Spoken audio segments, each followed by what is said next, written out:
Get them out! I want that table! Julian Thorne snapped, pointing at an elderly couple mid-celebration.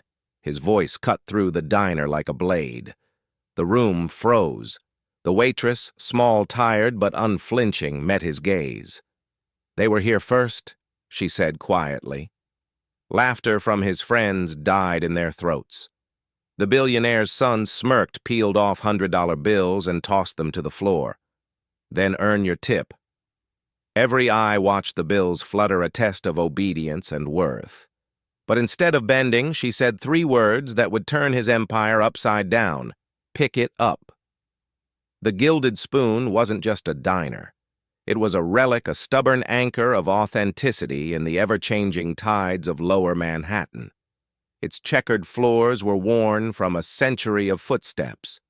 The vinyl on its booze was cracked like an old smile, and it smelled perpetually of strong coffee, sizzling bacon, and Maria's secret recipe apple pie. For Clara Ara Lawson, it was more than a workplace. It was a sanctuary, a predictable rhythm of clattering plates and friendly chatter that stood in stark contrast to the chaotic symphony of her life outside its doors. At 22, Clara Ara was carrying a weight far beyond her years. By day, she was a waitress balancing orders with a grace that belied her exhaustion.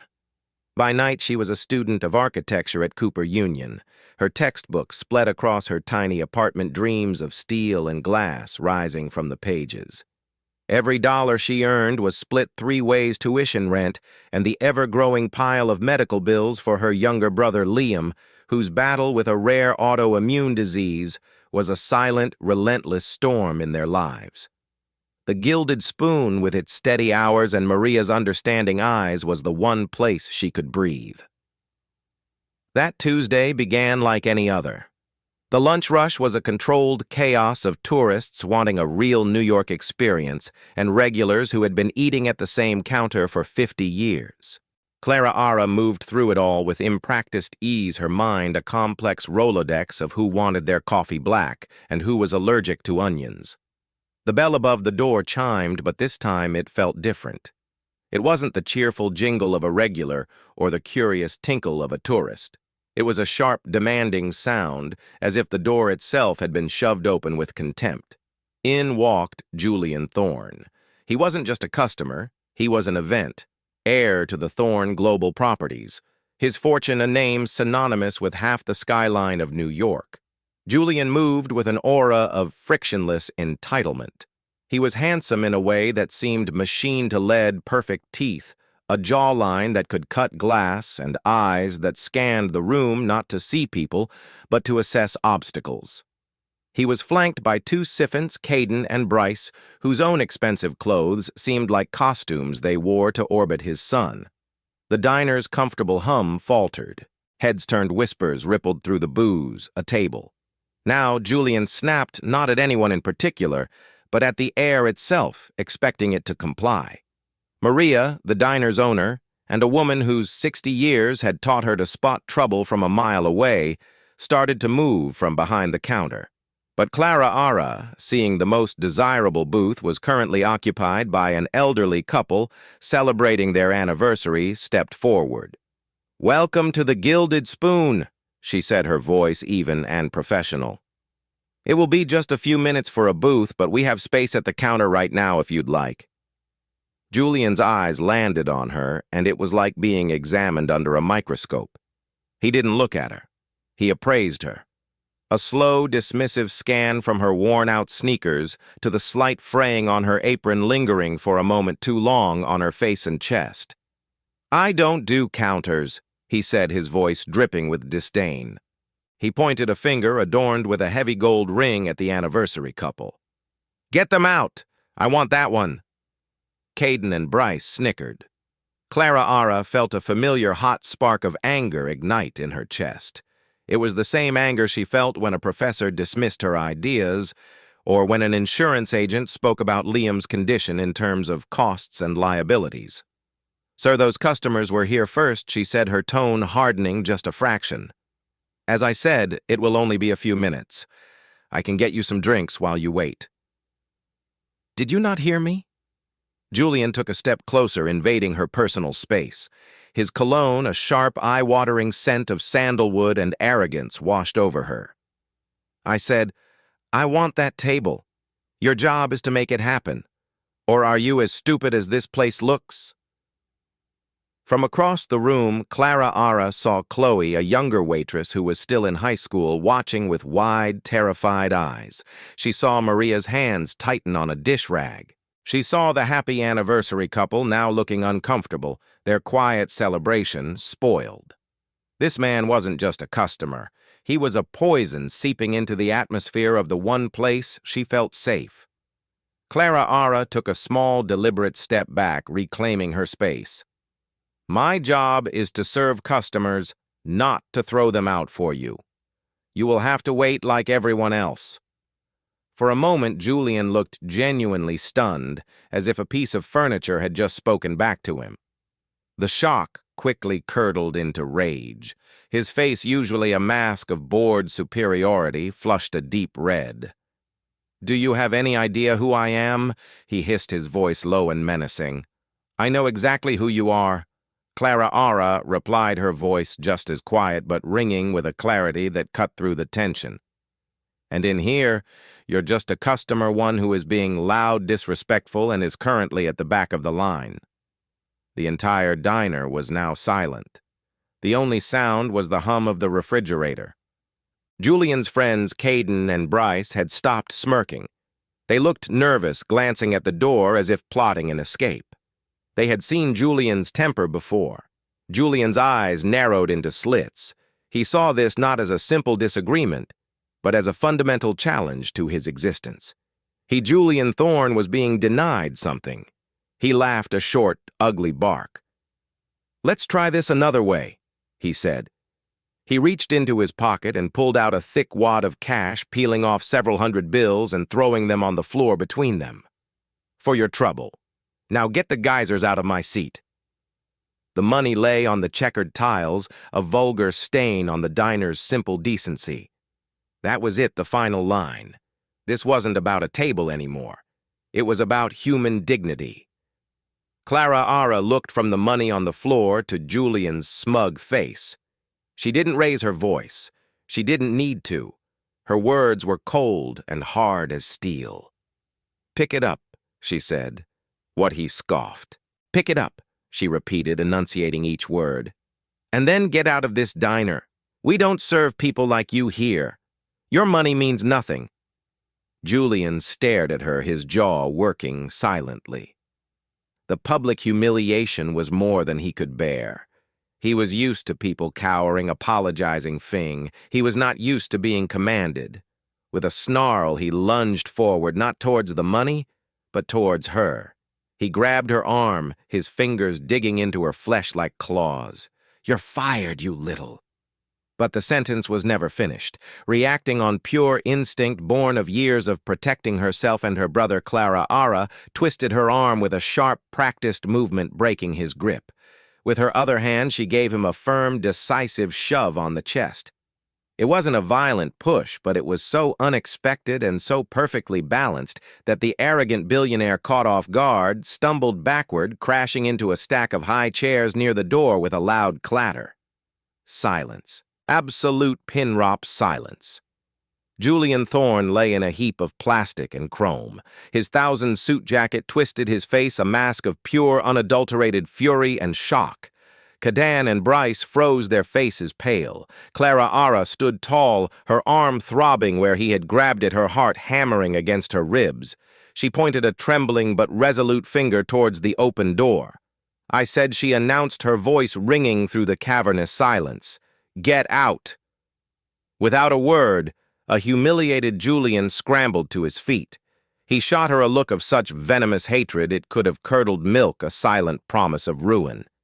Then he turned and stormed out, his 2 lackeys scurrying after him like frightened rats.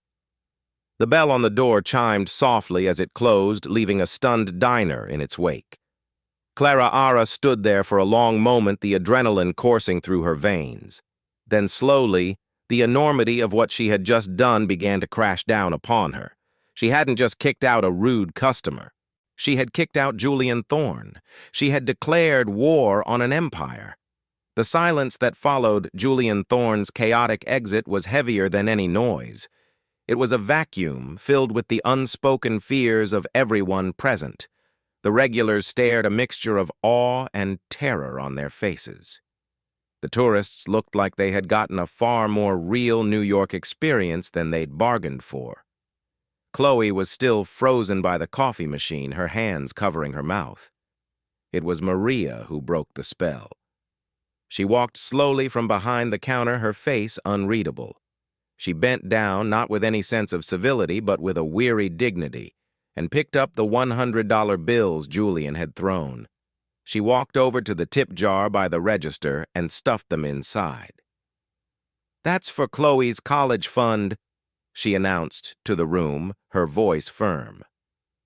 Then she turned to Clara Ara, and for a terrifying second, Clara Ara thought she saw disappointment in her eyes. She braced herself for the inevitable words. "You're fired. Do you know what you've done?" Instead, Maria gently took Clara Ara's arm, turning it over to look at the red marks where Julian's fingers had dug in. "Go put some ice on that, honey," she said softly. "I'll handle the floor." The simple act of kindness was almost Clara Ara's undoing. The adrenaline began to recede, leaving a cold, creeping dread in its place. She retreated to the small, cluttered back office, her legs feeling like lead. She sank onto a wobbly chair, the enormity of her actions washing over her in nauseating waves. She hadn't just stood up for herself and Chloe. She had potentially signed the death warrant for the Gilded Spoon. A man like Julian Thorne didn't just get mad, he got even. He wouldn't key her car or leave a bad Yelp review. He would use the full, crushing weight of his family's fortune to obliterate whatever stood in his way. He would bury the diner in lawsuits. He would find out where she lived. He would discover her enrollment at Cooper Union and use his influence to have her expelled. And Liam, the thought of her brother, so fragile and dependent on the stability she fought so hard to provide, made her stomach clench with a visceral fear. For the next 2 hours, every time the bell on the diner door chimed, Clara Ara flinched. She expected lawyers in sharp suits serving papers. She expected city inspectors suddenly finding a dozen violations. She expected Julian himself returning with a smug look on his face to watch the diner be shut down. The lunch rush ended. The afternoon lull settled in. Maria came into the office and sat down opposite her, placing a cup of chamomile tea on the desk. "You did the right thing, Clara Ara," Maria said, her voice leaving no room for argument. "I might have destroyed your business, Maria." Clara Ara whispered, her voice thick with unshed tears. "He's a thorn." "They don't lose. There are things more important than a business." Maria replied, her gaze steady. "Respect dignity. This place was built on that. If we lose it because we stood up for what's right, then so be it. We'll go down with our heads held high." Clara Ara wanted to believe her, wanted to draw strength from her unwavering resolve, but the fear was a cold knot in her stomach. That evening on her subway ride home, she pulled out her phone and, against her better judgment, Googled Julian Thorne. The results were a sickening montage of tabloid photos. Julian on yachts with models, Julian stumbling out of exclusive clubs, Julian at charity galas with his father, the formidable Alistair Thorne. Alistair. He was the real power, a man who had built a global empire from the ground up. He was often described in business journals as ruthless, a visionary, and intensely private. In every photo, he had an expression of stoic, unreadable calm. He looked like a man who could move mountains with a single phone call. He was the father of the man she had just publicly humiliated. Clara Ara's tiny apartment felt less like a home that night and more like a flimsy shelter about to be hit by a hurricane. She tried to study, but the words on the page blurred. The intricate designs of suspension bridges and cantilevered roofs seemed a world away. All she could see was Julian's face contorted with rage. She called her brother a nightly ritual. Liam's voice, though weak, was always a beacon. "How was your day, Clara Ara?" he asked. "It was eventful," she said, trying to keep her voice light. "Just another day in the big city." "Did you ace that physics midterm?" he pressed, always her biggest cheerleader. Still waiting on the grade, she lied, the guilt twisting inside her. She couldn't tell him. She couldn't add this worry to his already heavy burden. They talked for another 10 minutes about his physical therapy, about a new documentary he'd watched about anything and everything, except the storm that was gathering just over her horizon. The next day, Clara Ara walked to the diner with a sense of impending doom. Every black car that passed seemed to slow down. Every person in a suit looked like a lawyer. She pushed open the door to the Gilded Spoon, her heart in her throat. The diner was quiet. It was the dead time between the breakfast and lunch rushes. Maria was behind the counter polishing glasses. She looked up and gave Clara Ara a small, reassuring smile. Nothing had happened yet. The morning passed in a haze of tense anticipation. Clara Ara went through the motions, refilling coffee, taking orders, but her senses were on high alert. At precisely 11:45 a.m., it happened. A car pulled up outside, but it wasn't a flashy sports car like Julian's. It was a long, impossibly black Mercedes-Maybach S680, a vehicle that whispered wealth rather than screamed it. The tinted windows were so dark they looked like polished obsidian.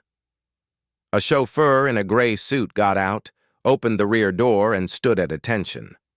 Out stepped a man who could only be Alistair Thorne. He was older than in the photos, perhaps in his late 60s, with a man of silver hair swept back from a high forehead. He wore a perfectly tailored charcoal suit that cost more than a year of Clara Ara's tuition. But it wasn't his clothes or his car that commanded attention. It was his presence. He had an aura of stillness, of immense condensed power. Where Julian was a raging fire, his father was the cold, silent weight of a glacier. He didn't look angry. He didn't look at all. He simply walked to the door of the diner, the chauffeur holding it open for him, and stepped inside. The bell chimed. This time it sounded like a funeral knell. Maria's hand, which was polishing a glass, froze mid-wipe. Chloe, who was setting tables, dropped a fork with a loud clatter. Clara Ara, standing by the register, felt the blood drain from her face. The hurricane had arrived. Alistair Thorne's gaze swept the room, once taking in every detail of the worn-out diner. His eyes weren't disdainful like his son's. They were analytical, as if he were assessing a potential acquisition. Finally, his eyes, the color of cold steel, landed on Clara Ara. There was no flicker of recognition, yet he knew exactly who she was. He walked towards her, his expensive leather shoes making no sound on the tiled floor. He stopped a few feet away. His silence was more intimidating than any threat Julian could ever have uttered. Clara Ara's heart was pounding so hard she could feel it in her ears. This was it, the end of the line. She braced herself ready for the explosion. Alistair Thorne looked at her for a long, silent moment. Then he spoke. His voice was a low, growly baritone, the sound of old money and absolute authority. He didn't say, "You're fired." He didn't say, "You'll be hearing from my lawyers." He said, "Miss Lawson, I'm Alistair Thorne. You and I need to have a conversation." The air in the Gilded Spoon grew thick-heavy with the unspoken power Alistair Thorne radiated. Maria began to move protectively towards Clara Ara, but a subtle, almost imperceptible shake of Clara Ara's head stopped her. This was her battle. She had started it, and she would see it through.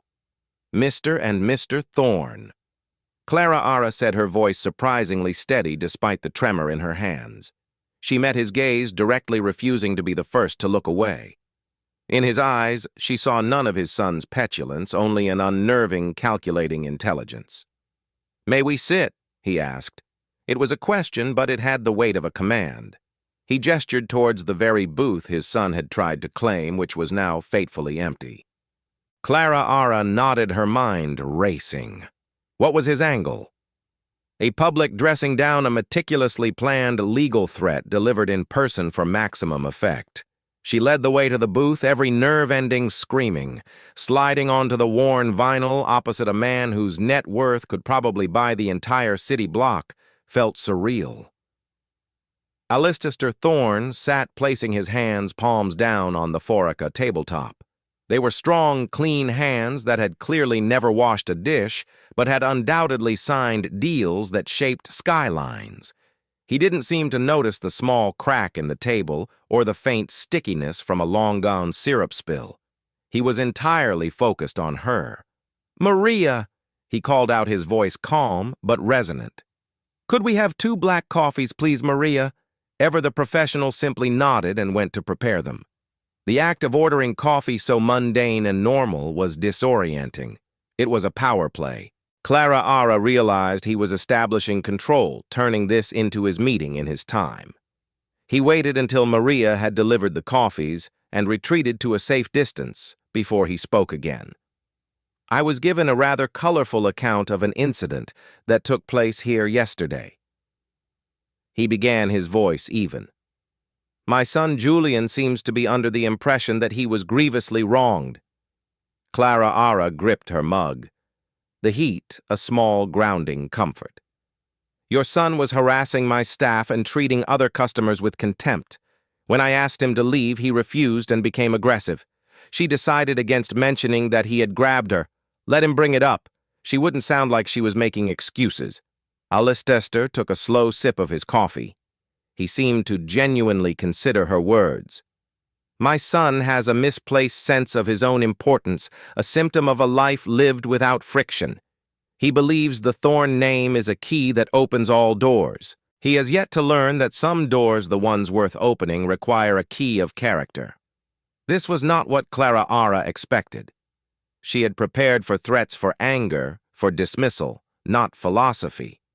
"He threw money on the floor and demanded I kick out an elderly couple for him," Clara Ara stated, keeping her tone factual.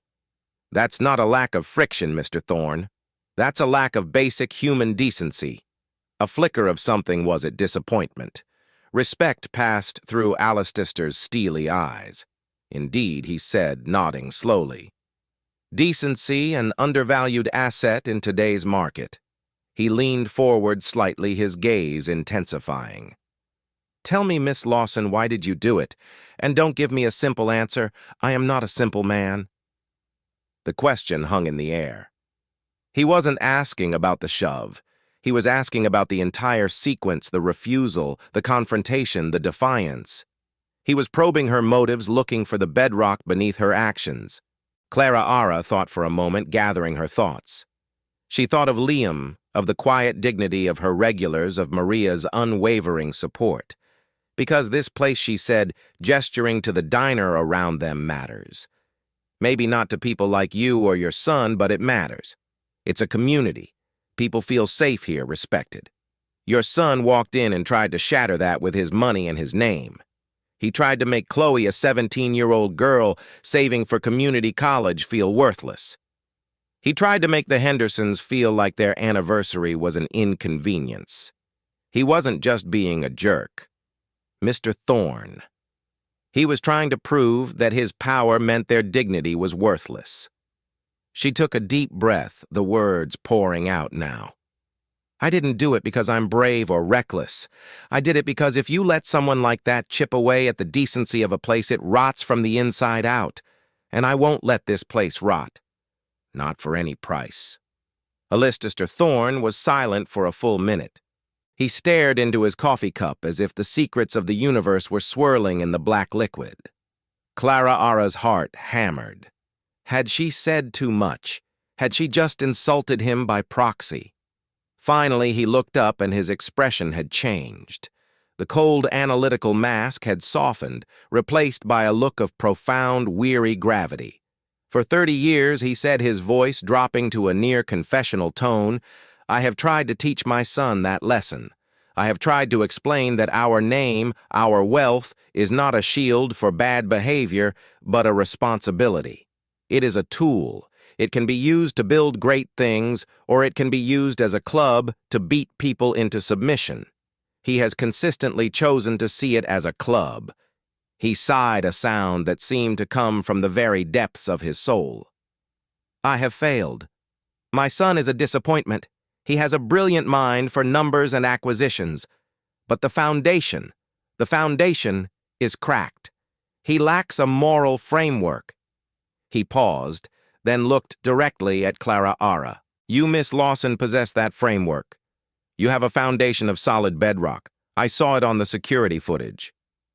Clara Ara froze. Security footage? Of course, Allister said, as if it were the most obvious thing in the world. My security chief had the footage from this diner's camera within an hour of the incident. I saw the entire thing, the condescension, the money on the floor. I saw him grab your arm, and I saw you defend yourself and your establishment with a composure I have not seen in my own boardroom. He leaned back, a calculated move. The interrogation was over. The proposition was about to begin. I did not come here to apologize for my son, Miss Lawson. An apology from me would be meaningless. And I did not come here to threaten you. That would be beneath me. I came here with an offer. Clara Ara's mind braced for it. A check. A non-disclosure agreement with a hefty payout to make this all go away. I am flying to check on a new construction project upstate this afternoon. He said a complex cantle design for a new corporate retreat. I'm told you are a student of architecture at Cooper Union. Clara Ara's breath caught in her throat. How did he know that?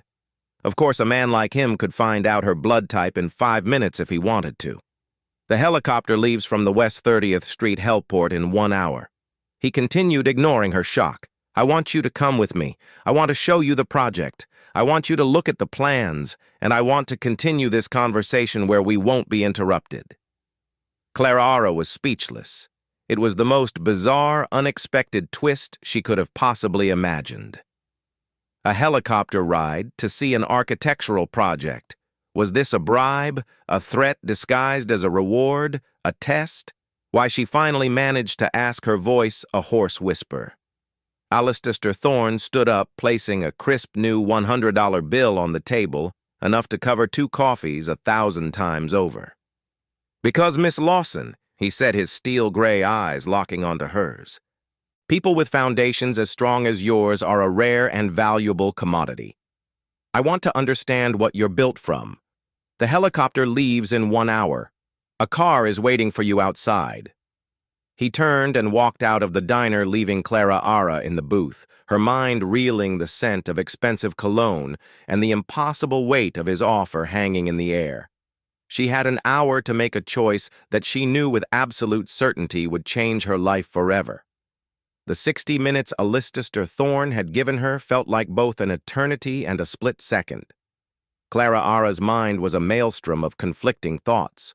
One voice, the voice of caution and fear, screamed that this was a trap, a powerful, angry billionaire luring her to a secluded location. It was the plot of a thriller, not a real-life opportunity. He could be planning anything to intimidate her, to threaten her family, in a place where no one could hear her scream, to force her into signing a document that would ruin her. But another voice, the voice of her ambition, the one that had pushed her to apply to Cooper Union against all odds, whispered that this was the chance of a lifetime. Allister Thorne wasn't just a billionaire. He was a master builder. Thorne Global Properties was at the apex of architectural innovation. To see a project of that magnitude, to speak with the man who commissioned it. It was an opportunity that most architecture students could only dream of.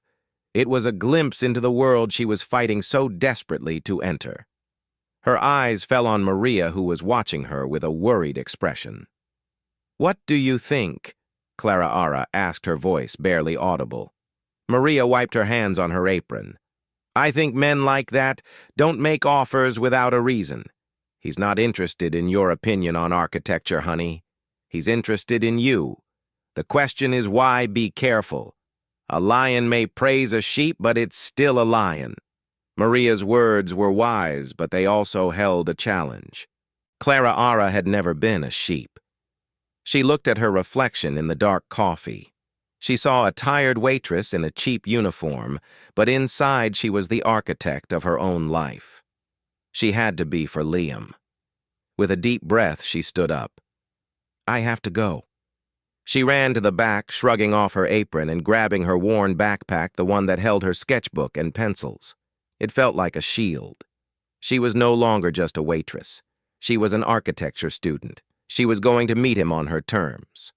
The black Maybach was still idling at the curb, a silent, imposing beast. The chauffeur, a man with the impassive face of a bodyguard, opened the door for her without a word. The interior was like a private jet plush leather polished wood, and a silence so profound it felt like being in a different dimension from the noisy street outside. The ride to the heliport was a blur of traffic and anxiety.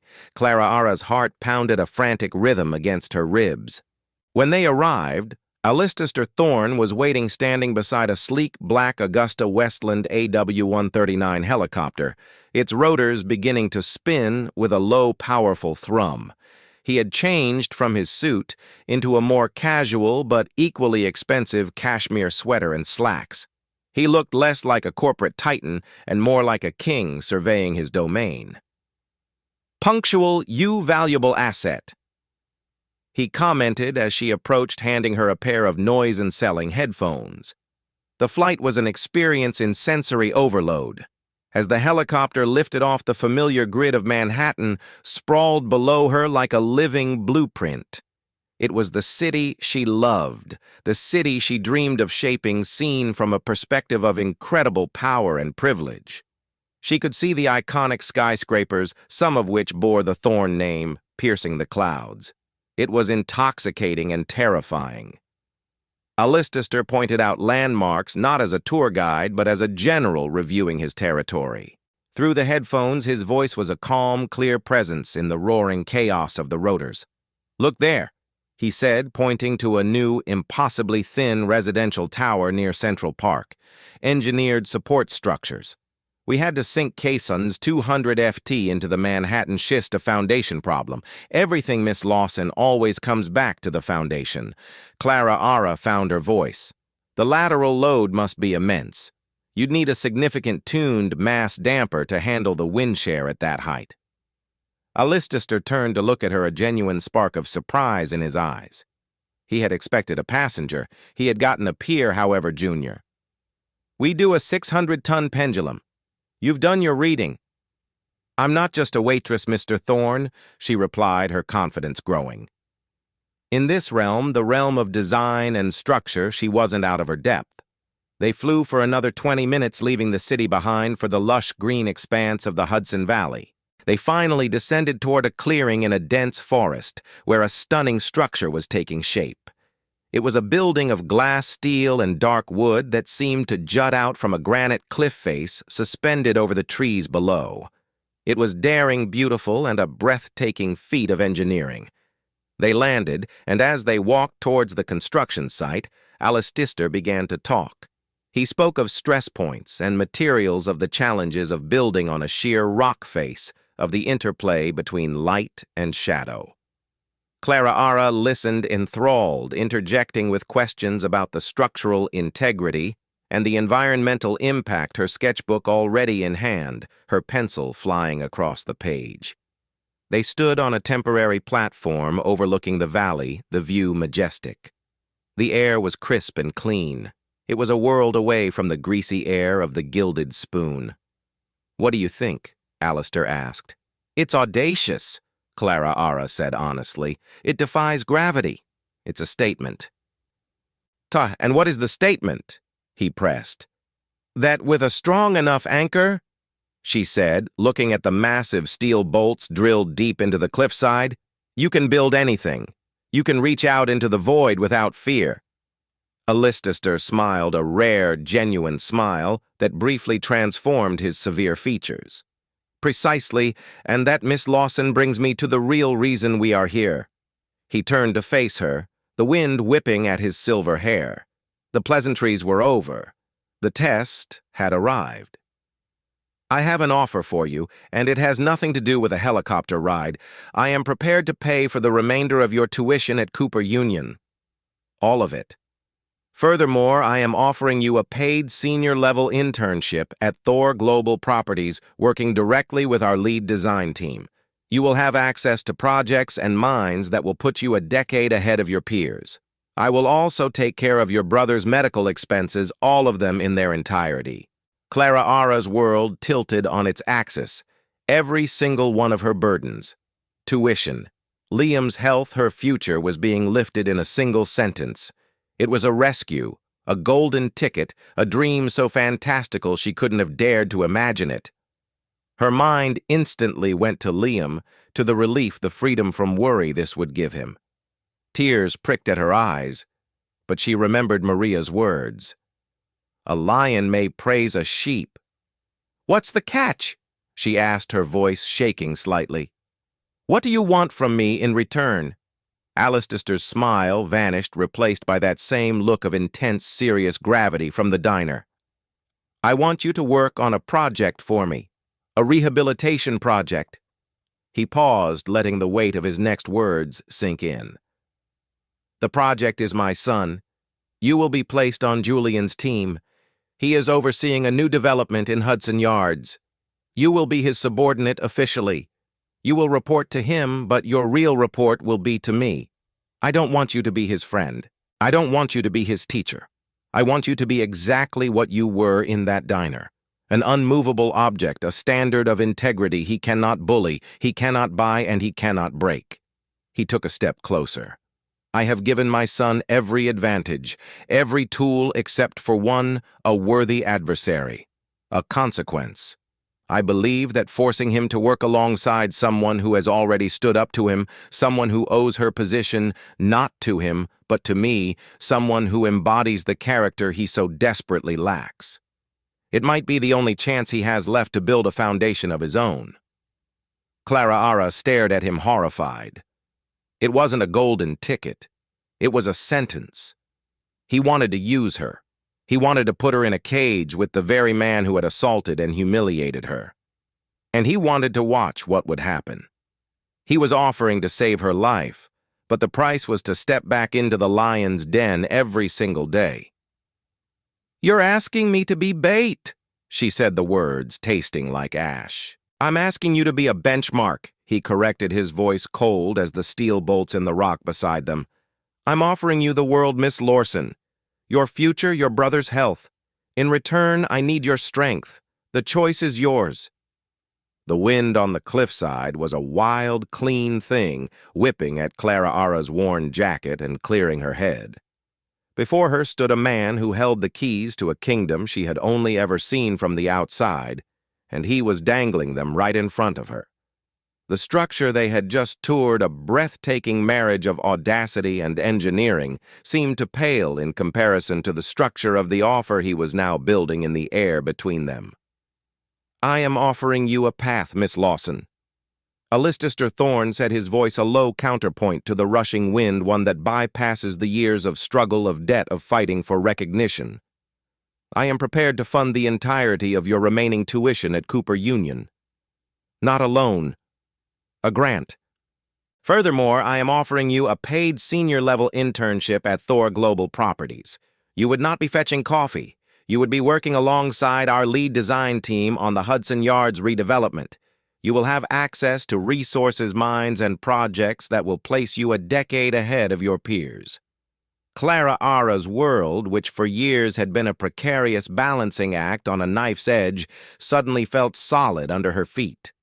The words washed over her, each one a balm on a deep, persistent wound. Tuition paid. The crushing weight of debt.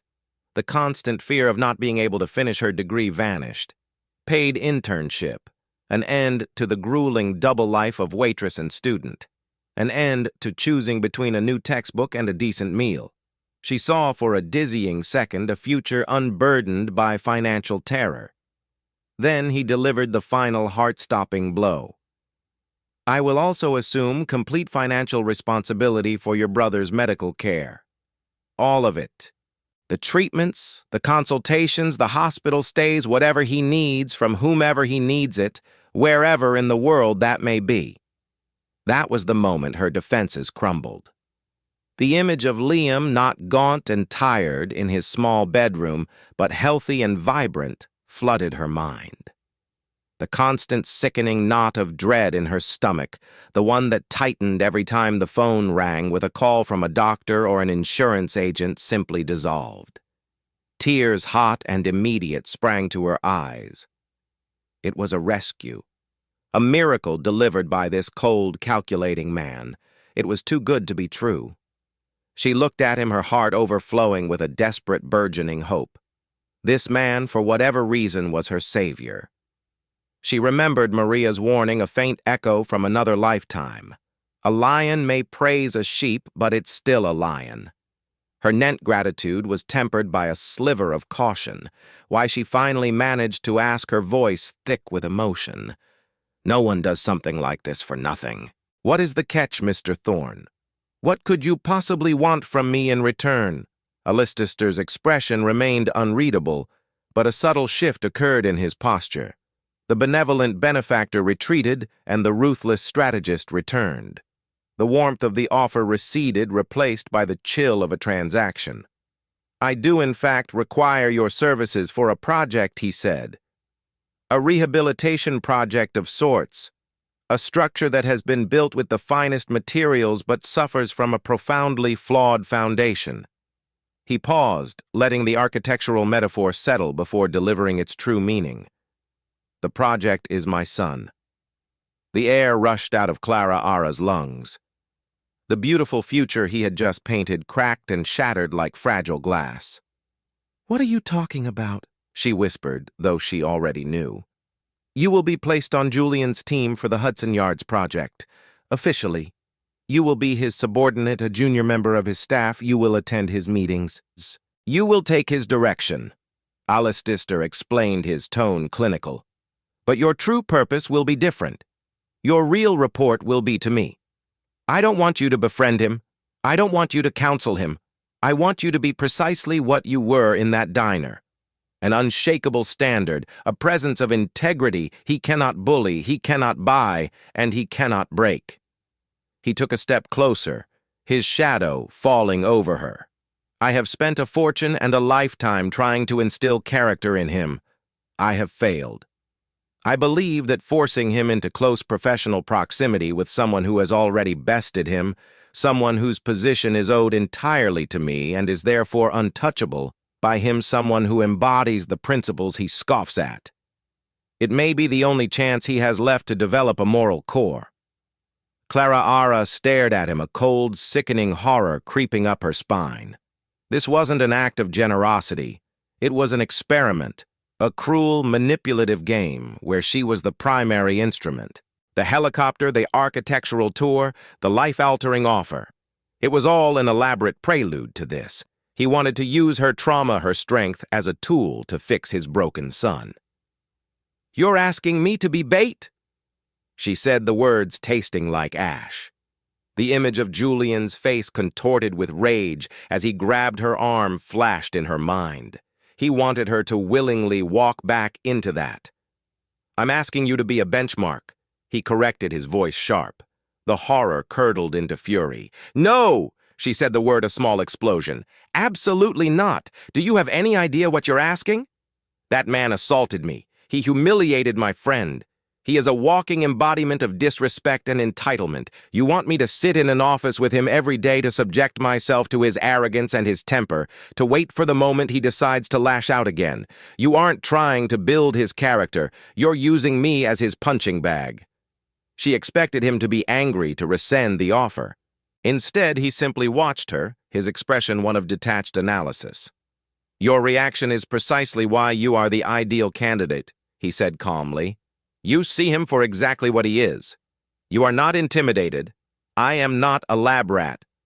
Mr. the Thorne." Clara Ara shot back, her voice rising. "And my life. My brother's life is not a pawn in your twisted family drama. The answer is no." She turned, ready to walk away, to find her own way back to the city, to her old life of struggle, which suddenly seemed infinitely preferable to this gilded cage. Systemic lupus erythematosus. Alistair said, his voice stopping her dead in her tracks. Your brother's specific diagnosis, it's particularly aggressive. The current regimen of corticosteroids is managing the symptoms, but causing long-term damage to his bones and organs. Your insurance provider, Aetna, has twice denied the claim for the experimental immunosuppressant therapy at the Mayo Clinic in Rochester. The therapy via Lumab has shown a 70% success rate in clinical trials for patients with his specific genetic markers. The out-of-pocket cost for the first year of treatment is approximately $580,000. Clara Ara slowly turned back to face him, the fury drained out of her, replaced by an icy dread. He hadn't just done a background check. He had done a complete dissection of her life's most vulnerable point. He knew the name of the drug. He knew the clinic. He had laid her soul bare on a spreadsheet. It was the single most violating act she had ever experienced. I had my office make inquiries this morning. He continued, his tone relentlessly impassive. Without that treatment, his prognosis is managed decline. With it, he has a significant chance at a full and lasting remission, a normal life. He paused, delivering the final crushing blow. The choice of whether he receives that treatment is now yours. It wasn't an offer. It was a hostage negotiation, and her brother was the hostage. The fight went out of her, leaving a hollow space filled with despair. He had her. He had cornered her so completely that every path of refusal led to a cliff's edge of guilt she could never survive. To deny Liam this chance for the sake of her own pride was unthinkable. She had always been his protector. She would not fail him now. She stood there for a long moment, the wind whipping around her, the silence stretching. In that silence, something inside her shifted. The despair began to burn away, forged by the heat of her anger, into something hard and resilient. Steel, if she was being forced into this game, she would not play it as a pawn. She would rewrite the rules. She lifted her chin, her eyes now dry and fierce, meeting his. "If I agree to this," she said, her voice low and controlled, "it will be on my terms, not yours." Alistair raised a single silver eyebrow, a flicker of genuine curiosity in his eyes. "I'm listening." First, she began ticking the point off on her finger as if she were outlining a blueprint. "I am an architect in training, not a spy. My reports to you will be delivered weekly via email and will pertain only to project milestones, professional conduct, and the integrity of the work. I will not report on his personal life. I will not be your source for gossip or emotional drama. You will get the facts, nothing more. An efficient and professional arrangement." Alistair conceded with a nod. "Agreed. Second, my professional autonomy must be guaranteed. While I may sit below Julian on an organizational chart, I will have a direct and unimpeded line of communication to you and to the chief architect, Miss Elena Vance. If your son attempts to sabotage my work, bury my designs, or professionally marginalize me, I will not be silenced by a chain of command that he controls. A wise and necessary stipulation. Granted. Third," she said, taking a breath and steadying herself for the most crucial point. "And on this there is no negotiation. The arrangement is terminated immediately if Julian Thorne resorts to any form of physical intimidation or targeted abusive harassment. The moment he crosses that line, the one he already crossed in the diner I walk, and your commitment to my brother's lifelong medical care remains. It becomes an irrevocable trust. That part of our deal must be unconditional, ironclad, and drafted by a top-tier contract lawyer of my choosing whose fees you will cover." She had laid it all out. She had taken his cold, manipulative offer and forged it into a shield. She had demanded respect, autonomy, and a safety clause that put the onus of failure squarely on his son while protecting the one thing that truly mattered. Alistair Thorne was silent for a long moment, studying her. The analytical mask was gone, replaced by a look of profound, undisguised astonishment that slowly bloomed into a broad smile. Then he laughed. It was not a polite chuckle. It was a deep, booming laugh that seemed to echo across the valley. "Magnificent!" he declared, his eyes shining with genuine admiration. Absolutely magnificent. I bring you to a cliff's edge, leverage your family's health, and present you with an impossible choice. And you don't just surrender, you counter-negotiate with the precision of a seasoned attorney. You build your own fortifications. He shook his head in wonder. You, Miss Lawson, are the real deal. He extended his hand. You have a deal on every single one of your terms. Draw up the list of lawyers. My office will be in touch. Clara Ara looked at his hand. Shaking it no longer felt like a surrender. It felt like an armistice, a treaty signed between two formidable powers. She placed her hand in his, and his grip was firm and final. A contract with the devil had been signed, but she had managed to write her own clauses in the fine print. The flight back was different. The city that sprawled below was no longer just a dream. It was a battlefield she was about to enter, armed with an Billionaire's backing and her own unshakable will. Her last shift at the Gilded Spoon was a haze of poignant goodbyes. When she explained to Maria that she'd been offered an unbelievable internship, the older woman hugged her, her embrace smelling of cinnamon and strength. I knew he saw fire in you, Clara Ara, Maria whispered fiercely. Just don't let that world of cold glass and sharp edges put it out. Remember the warmth of this place. Remember what you're made of. The next Monday, Clara Ara rode a silent brushed steel elevator 60 floors into the sky. She stepped out into the cathedral-like quiet of Thorn Global Properties. It was a universe of polished concrete, seamless glass walls and hushed, focused energy. The only sound was the distant hum of the city below. After a brief orientation, she was led to a sleek white desk in a vast, open-plan space. Her eyes scanned the area, and then she saw him. Julian Thorne stood across the expansive room, leaning over a holographic model surrounded by his team. He looked confident, powerful, and utterly at home. He was a prince in his castle. Then his gaze swept across the office and snagged on her. The confident smile on his face froze, then melted away. His posture straightened his body, going rigid with disbelief. Clara Ara watched as a kaleidoscope of emotions flickered across his face. Utter shock, then confusion, which quickly curdled into a dark, familiar rage.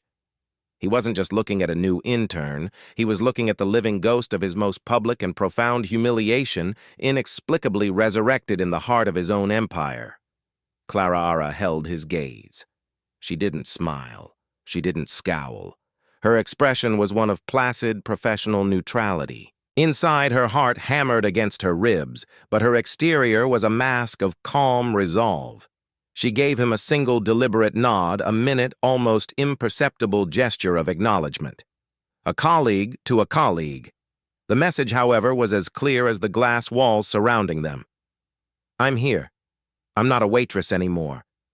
You don't control this, and I am not afraid of you. Julian's jaw tightened, his knuckles turning white as he gripped the edge of the table.